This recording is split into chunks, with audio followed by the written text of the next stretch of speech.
Manufactured consent. Have you heard of that phrase before?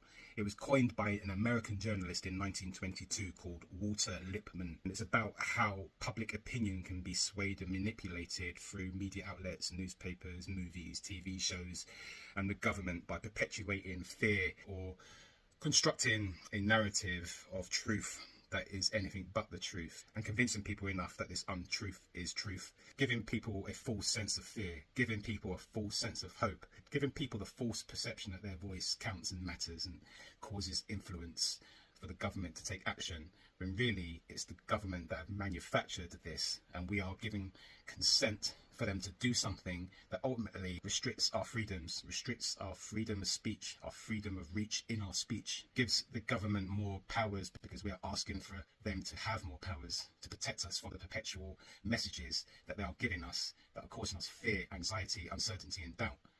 That's manufactured consent. Be critical of the information you're being given.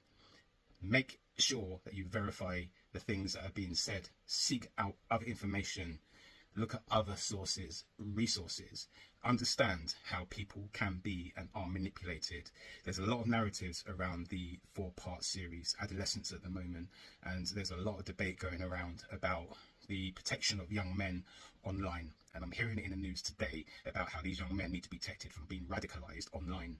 What that ultimately means is, yes, that's true in some cases, but it doesn't mean that we can give blanket consent that's been manufactured for them to restrict our access to social media platforms where we can access all the information to make an informed choice for ourselves. We're giving consent to the government to restrict our access to information online in the name of protecting young men from being radicalized online because of the impact adolescence has had on us and the emotional impact, and it's using the public debate and discourse around adolescence as a way to bring in a blanket ban or regulation on access to information online. And we're cheering the government on to protect these young boys because of course we want to protect children. So we're giving this consent not only to protect them but also to restrict our freedom of speech and our freedom of reach. Wake up, understand the game, the manipulation. Just think about the Milgram experiment and how we listen to people of authority and the extent in which we listen to them, that we can ultimately cause people real harm and injury because the people of authority are demanding that we do it.